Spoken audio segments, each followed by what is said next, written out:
Good afternoon, everybody. And yes, it is good afternoon. This is Real Estate Talk TGIF. This is episode 358. It is a special broadcast because we have a special guest today.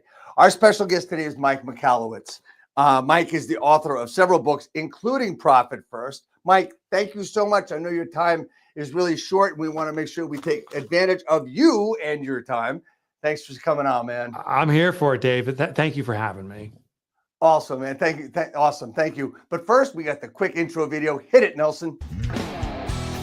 We know all real estate agents want to acquire clients consistently so that they can grow their business and income for that great lifestyle. This broadcast brings you the best and top people in the industry to support that quest.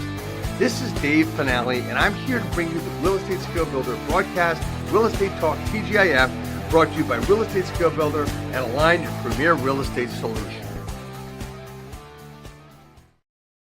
Good afternoon, everybody. My glasses are going to go on and off today because I've got notes and stuff. I want to make sure we don't lose any time here. Today, we have Mike Michalowicz. I'm going to read a little bit about you, Mike. By your 35th birthday, you had founded and sold two multi-million-dollar companies. Confident you had the formula to success, you became a small business angel investor. You've devoted your life to research and delivery of innovative, impactful entrepreneurial strategies. You're the creator of the book Profit First, which we just mentioned, which is used by hundreds of thousands of companies and people all over the world. You have written books aside from Profit First called All In, Get Different, Fix This Next, Clockwork, Surge, The Pumpkin Plan, The Toilet Paper Entrepreneur, which I love that, and My Money Mondays. Mike, thanks so much for coming. I certainly appreciate you. As we get started, I got one question I ask everybody that joins the show. What does TGIF stand for? Now, realize today's Thursday, so it's not Friday. Yeah, I say thank God it's finance, because that's what I want to talk about. Or thank God it's financials, or thank God it's fiscal, but anything money related gets me excited. I like that, but typically what it means is thank God it's finale. So, I mean, that works too. Sure. That works too. Hey, Mike, thanks so much for being on again. I want to get started with your journey because, I think I don't know how many books you have written. When you were first on the broadcast, you were episode 40 in April of 2019 and 127 in early 21. Wow. This is your third time. Thank you so much for being on. Talk to me about your journey, man. Talk to me about how you started. I mentioned a couple of things. You've lost, you've gained, you've lost. I mean, It's just like it's an entrepreneur's life. Yeah, it really is. You shared in the bio there, I sold two multi-million-dollar companies. One was a Fortune 500 exit, became wealthy. And I thought I had the formula to success. You also mentioned I became an angel investor. That was my downfall. I thought because I knew everything about entrepreneurship that if I just invest in these companies because I was there, we'd succeed, which is the definition of arrogance and ignorance. And I lost everything. It took me 2 years and I wiped myself, my family out. And I remember meeting with my wife and we had started new. We lost our house. We lost everything. But what was interesting, it was a very difficult period. I went through depression. I drank a lot. It was a very ugly period for me. But also, I'm so grateful for that period because I realized how little I knew about entrepreneurship. And I believe that whatever you do, Dave, whatever I do, ultimately, what we teach is actually what we need to learn. So I've devoted myself to teaching entrepreneurship, admittedly, because it's the most important thing for me to learn in my life's journey. So all the books I write are about something I'm searching what I believe to be the true answer to. And when I think I find it, that's when I put it in a book and share it. Hey, Mike, would it be too far reach to say that a lot of things that you write about and talk about have to do with personal journeys that you're taking at the time, or are you trying to find answers? Yeah. It's totally I'm trying to resolve something from my past, or maybe in the moment. I wrote a book on leadership, and I was so frustrated. I'm a meh leader. I'm not. I aspire to be great, but I'm not. And it's frustrating me. Like, what don't I know, or what am I not doing? And you're right. It's something I was resolving. And as I was resolving it, I started to write it, or at least codify, document it. Once I have it solved is actually when I put it in a book, though. I don't want to put a book out there that's thesis or hypothesis. I want to put something out that's at least proven with myself and then deployed with other companies. So it's definitely a journey I'm on, but only once I think I have it resolved do I start to really put into a book. And only once I test it with many other companies and then it proves its repeatability, then is it worthy of being published, in my opinion. Okay, so let's go. That makes an awful lot of sense. You tested it, you go through it, and that's really cool with what a lot of people don't do, right? They go into business, they say, okay, I'm going to spend money, and they're the last ones that get paid. Right. Hey, you know what? That's me, right? Yeah. I've had businesses. I was always the last one to get paid. Yeah. You know, it was like whatever's left, that's what Dave got, Yeah. right? And that was the wrong way. And then I find and start talking to you about profit first. So, you know, it's the thing that a lot of my friends and my colleagues talk about and use, and we talk about the profit first model. Talk to me about how that came about and give me a brief overview. Yeah. So I have a model I use that I look at what I and we desire and what we experience. And if there's a mismatch of what we want and what we get, I look in the middle, and usually it's the method. When I talk with entrepreneurs, the reason most entrepreneurs start their business, Dave, is they want financial freedom. I want financial independence. I say, well, what's the outcome you're experiencing? They're like, the reverse. I'm working my butt off. I don't pay myself. So I'm like, oh, you want financial independence. You're not experiencing it. What's the method? And what the method is in business is you have to generate sales. You subtract your expenses, and what's left over is profit. But and the statistics show over 83% of businesses will never be profitable. I'm like, that's absurd. And then I first think, well, what's wrong with us? There's nothing wrong with us. What's wrong is the formula. We're told that profit is the bottom line or the year end. All those terms mean it's the last consideration. And I realized, oh my God, it's human nature. When something comes last, it means it's not important. It's the manana syndrome. It can just wait. So most people wait. It's right now, it's April 10th, right? April 15th is when the taxes are due. And people say, oh, I wasn't profitable. I got my accounts from my accountant, all the information, maybe next year. So the new the new formula, which is the profit first formula, is sales minus profit equals expenses. What I'm saying is this is the pay yourself first principle now applied to your business. Every time revenue comes in, take a percentage as profit, predetermined 5, 10, 15, 12, you name it, take it, hide it. And then your business tells you what you have to operate off of.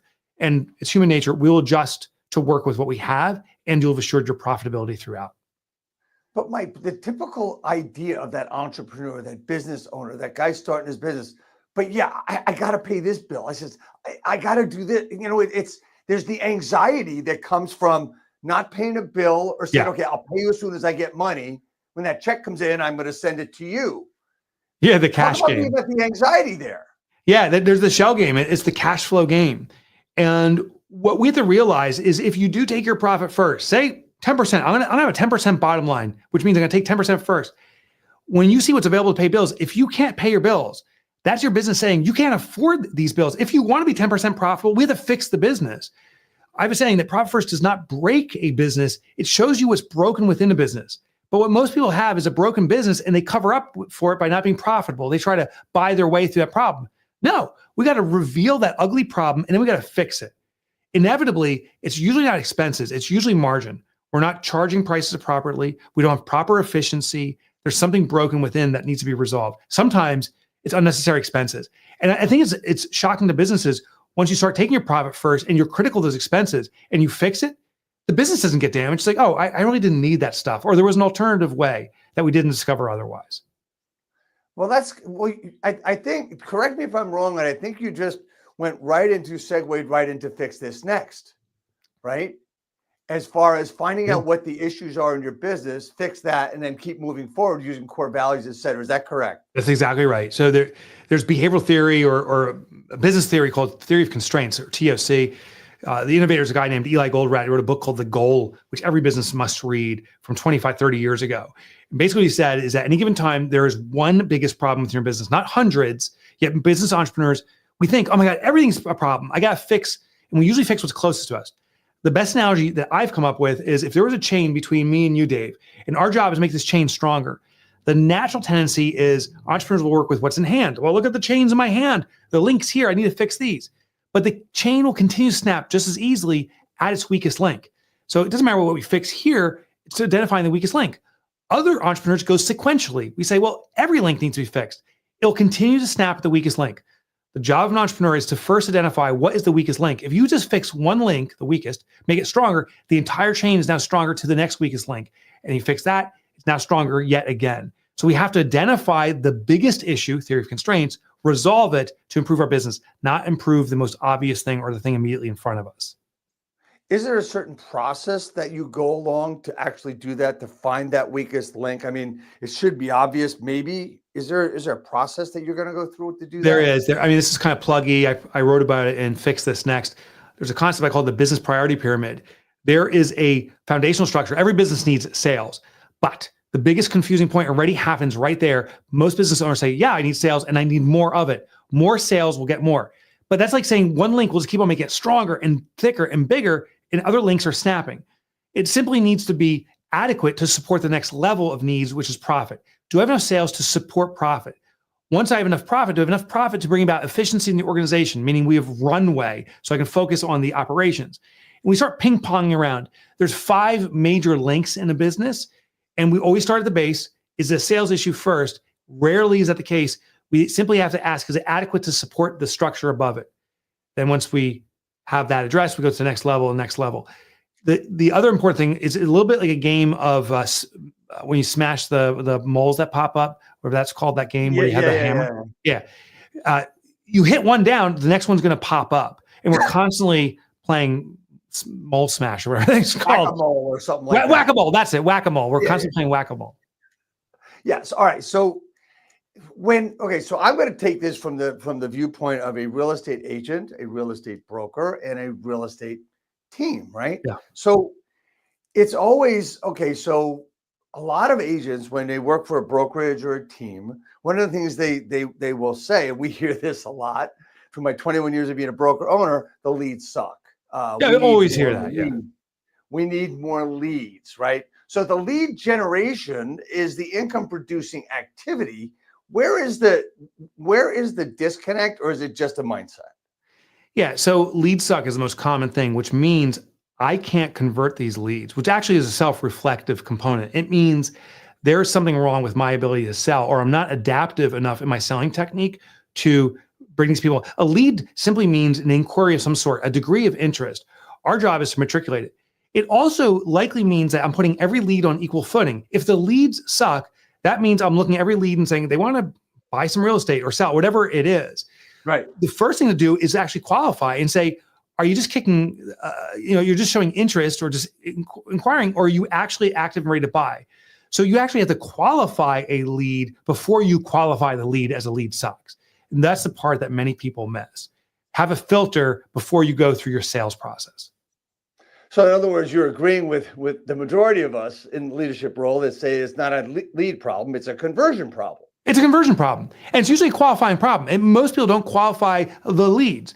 We heard the word lead and we say, this is the perfect buyer. I should just be able to say, sign here. And that's never the case. We have to first qualify them. And then you put them in buckets. Some people are just showing interest. I may be interested one day. That's the bucket for future opportunity. Those are the leads that need to be matured over time, groomed, served. Right. It's other people that have an immediate need. And that's what most salespeople say is the only good lead is someone who's ready to buy in this moment, is already qualified. That represents 1/100th of the lead opportunities that exist. We have to put them in their buckets through filtering, and then we have to care for them in different ways to get them to the ultimate purchase. Okay. So talking still about the real estate agent, the real estate brokerage, there's 2 different rules and 2 different models I want to talk about and see what your thoughts are based on profit first, based on the book. Wait a minute. I have it here. All In and Clockwork, right? Nice. So when we talk about building a business, we want to take who's with us in that business. And as you say, nurture those people, nurture the relationship you have with them, build their relationship, find out what they're good at, and hopefully build them up. In a real estate agency, real estate brokerage team environment, is it the old model was, or is, it still is, because there's a lot of legacy brokerages out there, rather than saying old, legacy, where it's a numbers game, right? So if you can get 100 agents, 200 agents, and a couple of them doing one deal a year. Last year, by the way, in 2024, 71% of realtors, which means that pay their dues to the National Association of Realtors, did not sell a home. The year prior to that was 40-some%, right? So when we talk about numbers game, it's how many more agents can I bring in? So they do one deal, 2 deal, onesies and Tuesdays, we used to call them. Or is the right way to go, bring them in, coach them up, or coach them out, which is kind of like a newer model? So first, I would look at what's called the Pareto principle, which is also commonly known as the 80-20 rule. Yes. And what that is that 20% of your agents are yielding 80% of your opportunity. At any given time, you better know who those 20% are. That's the heart of your organization. And you're better served by coaching them up and caring for them. I remember it wasn't an agency, but it was a very similar model where the owner said, I have to go to my weakest representatives and take my best salesperson and tell them how to sell better. And I'm like, are you crazy? You're telling your best person to stop selling and you're telling your weak people you better get better? Instead, what we did is we went to the best person and said, hey, we also noticed you do some administrative work. We're hiring you an administrator to do all of your paperwork. Go sell, baby, sell. And they took off. They covered for 10 times of what the improvement in the weak people could make. The golden rule is this. You can improve weaknesses by inches, but you can improve strengths by miles. Identify your strengths. That's number one. I think the second thing is to understand the concept. I wrote about it in All In, is a legacy mentality is setting a corporate vision. The vision for the business. We want our agency to achieve this many units sold or whatever it may be. Do you know a corporate vision, if I can use that term, is really the dream of the leadership team, the owner. It's not necessarily the dream of the individuals. The better goal is what's called a collective vision, not a corporate vision, but a collective vision. What is everyone individually looking to achieve for themselves, not in their career alone, but it's their lives? Some people maybe are facing life challenges that you're not even aware of. Maybe someone, the sales are really important to them, and someone else, family time is important to them. Those are all of equal value because they're all a currency, but it's their own unique currency. When you can speak to their desires and you help manufacture or establish their roles to cater toward that, they see that you care about what's important to them and they'll elevate the organization. Speak to people's own interests and they'll serve yours. Does it make sense to ask those people, those top people, what they're going to do for the company when you ask them what we can do for you? Yeah, right. Right. That's basically it. You say, listen, we want you to sell well. And they get it. And we have a corporate vision. We want to get there. And they get it. But they don't see the care for them. It's the essence of reciprocity. If I intentionally go out of my way to do something of service to you, and I'm not saying you give them more money or you buy their own home for them if that's what they want. You simply say that I understand your goal and you keep reminding them of that and see if you can do some blocking and tackling on their pathway there. But realize that your vocation, your job that you're providing them is a path to get there. When you care for it, reciprocity kicks in and they say, wow, someone's actually caring for my own objectives. I'm going to care for yours in response. It's human wiring. Absolutely. It's just a way to go. I mean, so one of the things that will work with theirs is helping them do more business by providing them the back office, so to speak, the transaction management, which allows them to do a hell of a lot more business. Oh yeah, providing the structure, that's strength amplification. So identify where someone's strong, and that's a lot easier for them to get stronger there. What I think some leaders do is we say, well, you also have to do this and that. I was working with a hospital and I interviewed the doctors of this hospital and I couldn't believe it. They have elite surgeons doing insurance claims, which means someone does surgery on your hand, and that same doctor that just did this very detailed, meticulous surgery is going to a back office and spending 3 hours with insurance explaining and justifying the work they did. I'm like, this is absurd. Have that hand surgeon do 2 more surgeries during that time and someone else doing the back work. You'll make so much more revenue. The surgeon will be happier because she's doing what she loves, and the person behind the scenes will be happy because they're doing what they love to do. This is true in all roles. So what is the strength of your team? Lean them into your strengths and defend their weaknesses for them. Is there a time when it doesn't make sense to build that team? Is there a time, is it have to do with an income level? Does it have to do with a volume level? Is there a time when it makes sense? I think it always makes sense to build the team, but I think many people are doing it wrong. They say, oh, because I'm starting up, I can't afford a full-time person. And that is right, but they afford nobody. I call it fractionalization. Look at yourself as an example and put yourself in many pieces. What are all the different tasks you do? You can hire individuals on a contractual basis, part-time basis, remote basis to fill in those fractions. So you can have a team that is addressing 20 different tasks, and maybe it's 20 different people doing it, but collectively their time and their cost to you is less than a full-time person. It's through fractionalization. So always start soon. And ultimately, the biggest beneficiary is the owner of the business, not because they get work removed from them or transferred out. That's great. But they actually learn how to delegate and manage people, which is the greatest skill to growing an organization. It is a great skill to learn how to delegate, excuse me. But you know what? Designate and delegate. True, right? Right. So, but there are those people, and I had to learn many very, very hard lessons where I can do it faster myself. It's going to take me longer to explain it, longer to figure it out, and they won't do it like me. They're going to suck at it. It's not going to be good. Is there a way to change that mindset? Totally. That's called the superhero syndrome. And what that is I can swoop in and save the day again.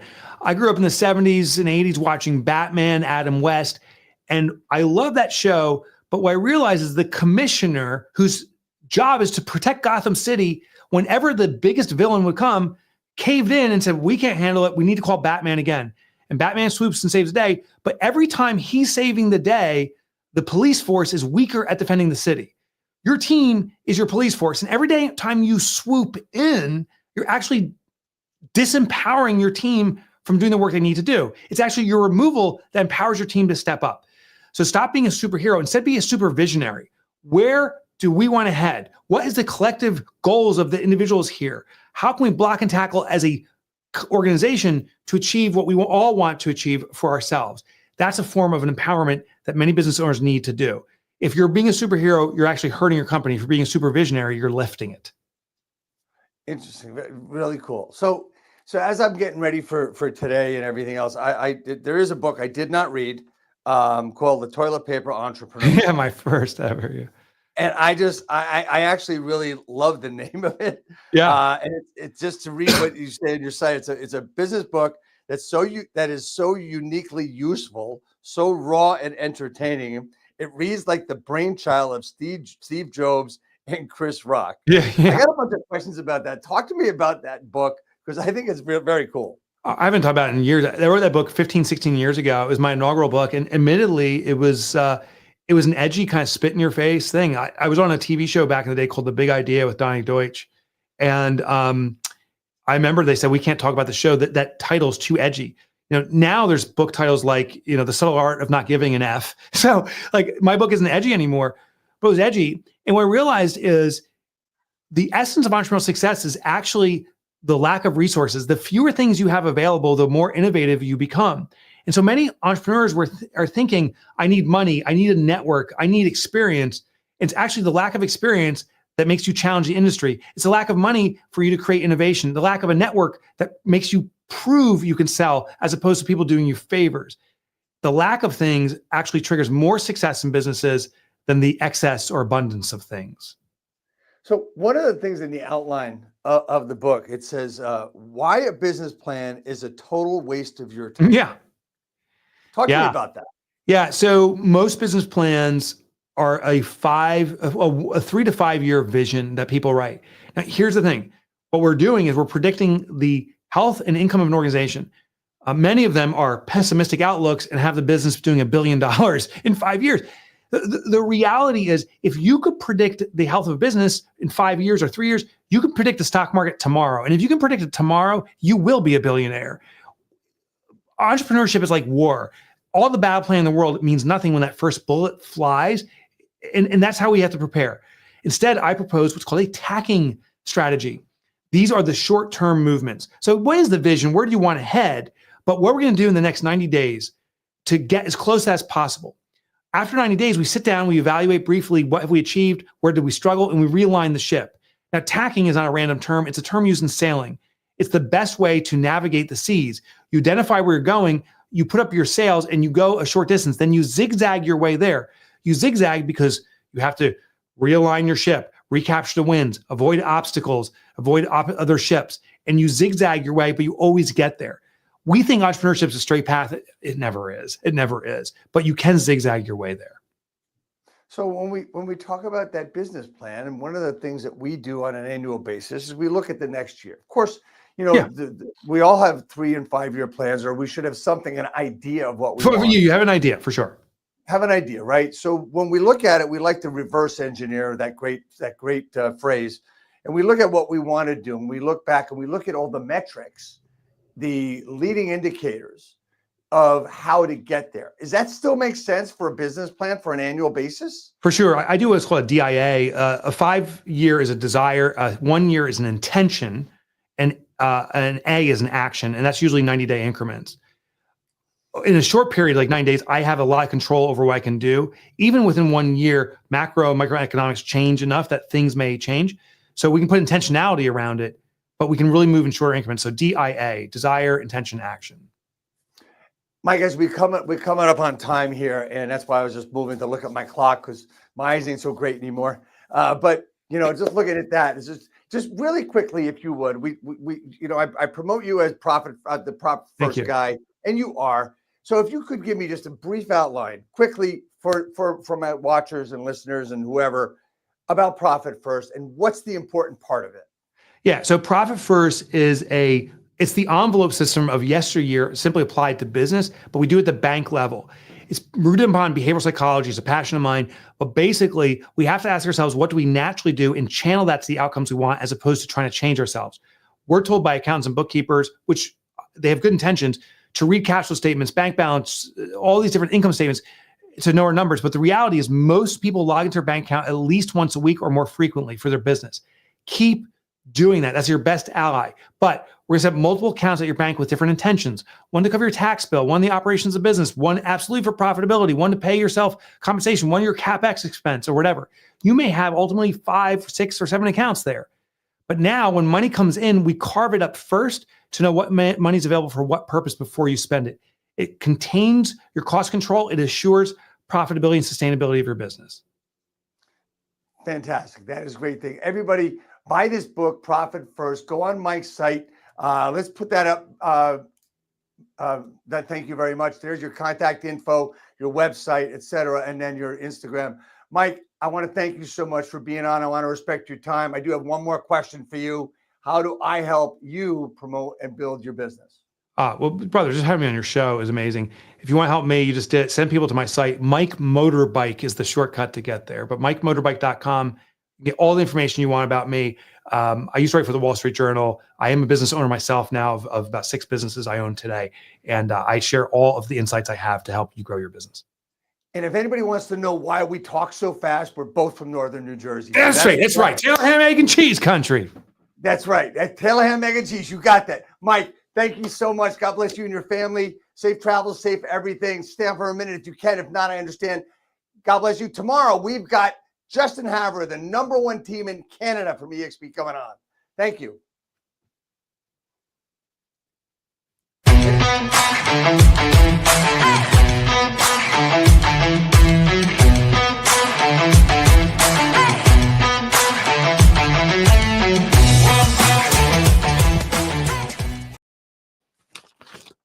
Whoop. Still showing me.